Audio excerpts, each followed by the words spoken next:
everybody, welcome back to Rainbow in the Ashes. This is Anastasia Lay.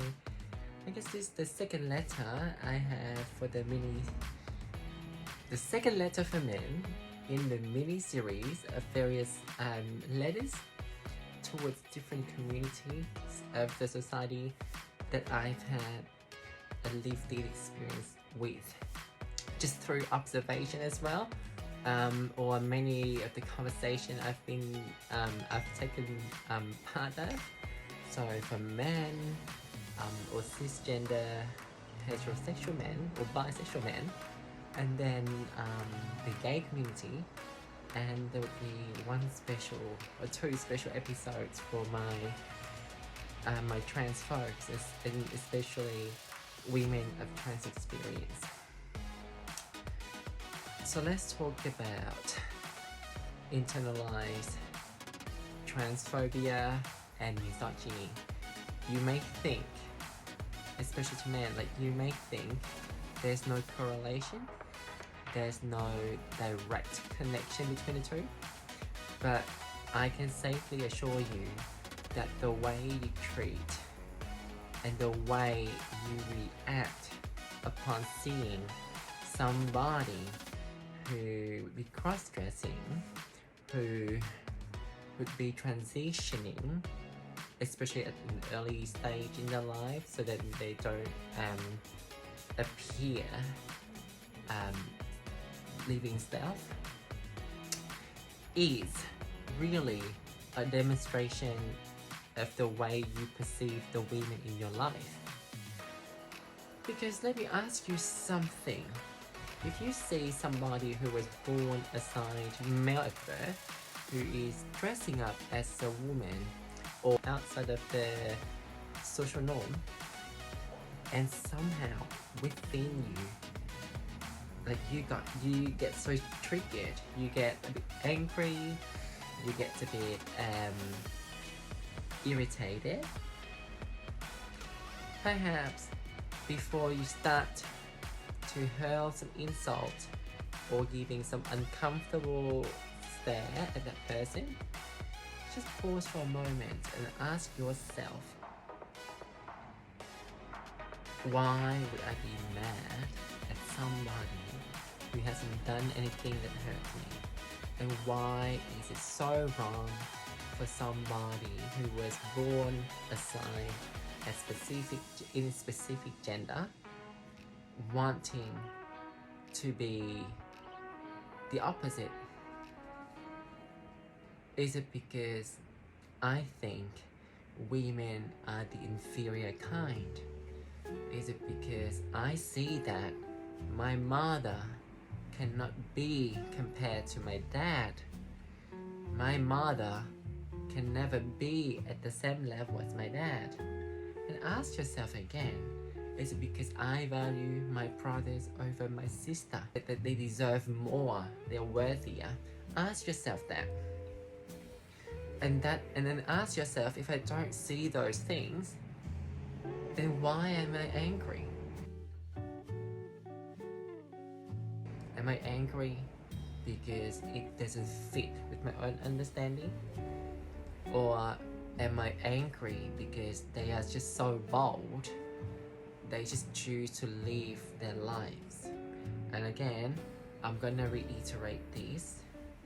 There is somebody who is dressing up as a woman, not a way of mockery, like a lot of men would do sometime.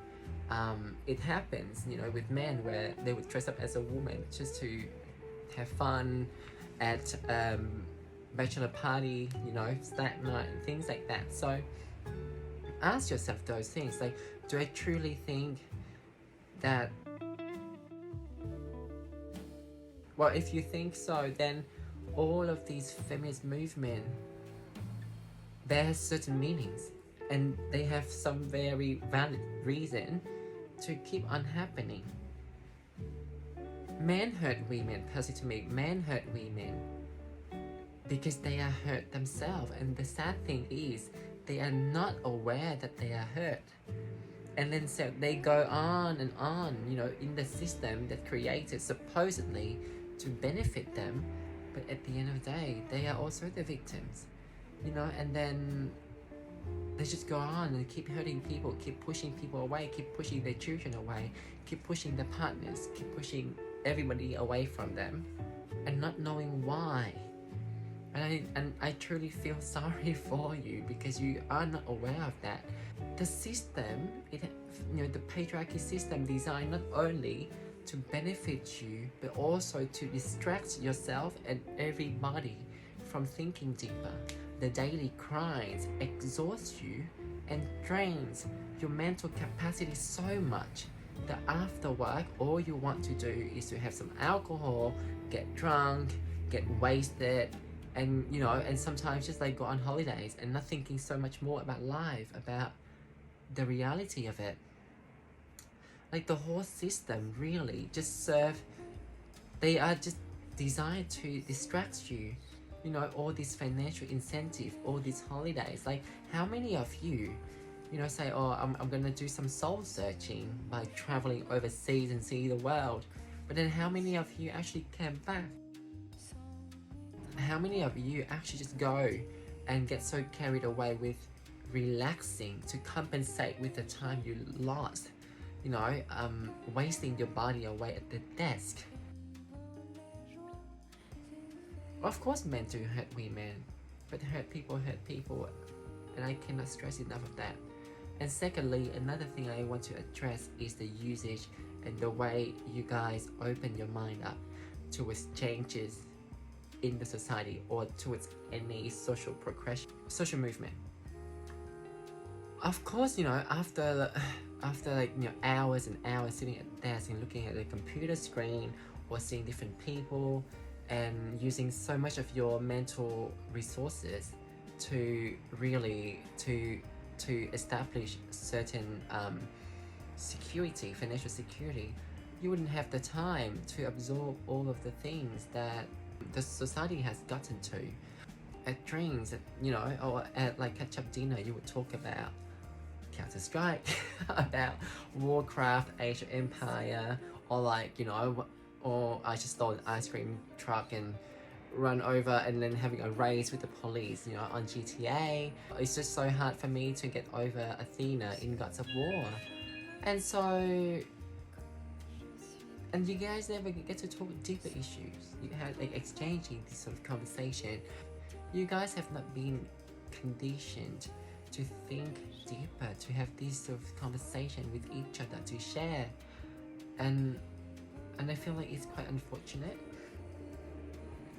And then also, so then, when all this new terminology around transgender, cisgender, non-binary, and the uses of pronouns, when they all came out, you get quite confused. Some guys, they got quite douchey. Did I say douchey? When I corrected them about you mean, because they would say something like, you're very attractive for a trans girl. I only date women, but I also find you very attractive. And I would correct them and say, so you mean cis women? And they get what did you mean? Why? I don't understand the whole cis mean. What does it mean? I don't do that. And I had to explain to them what cisgender really means. And so, yeah. If you would not introduce or talk to somebody oh, you're quite hot for a gay guy, or you would not introduce your lesbian friend to your other friends as oh, hey, this is Emily, she's my lesbian friend. And so it's the same thing as transgender, really, because when you say that, first of all, you tell us what would be the main focus in your mind, that we are transgender, and you take the humanity, you focus so much on the word trans that you forget the humanity side of us. And I wonder, just stop for a moment, if you plan to do that and yet refuse to use cisgender, is it because in your mind, transgender has been used as a derogatory term, and that's why you refuse to use the word cisgender in the same sentence with it. So I just have that, and I feel quite heartbroken that issues like this has been brought up about misogyny and everything, and it's actually valid. All this social movement is valid because the most politically powerful person in Australia has to have an empathy coach and his wife to tell him that rape is not okay, to remind him to pretend that the victim would be his daughters, and how would he think? Then maybe the feminist movement is valid. Perhaps their way going around it these days in the modern time is not exactly the way they should be, because perhaps their focal point has changed. But at the same time, they are still valid.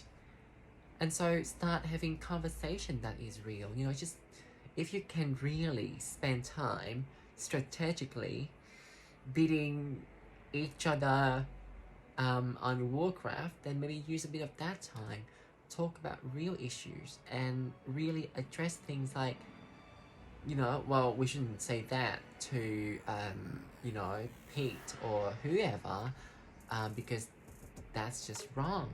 All these, or even all these jokes around like, oh my gosh, that is such a girl thing to do. That is subtle misogyny right there too. So yeah, just give yourself some moment, and you don't have to think too much, like too long either.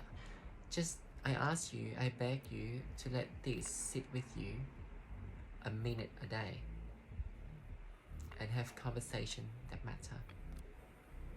Thank you so much. You're watching Rainbow in the Ashes, but I adore man, so yeah.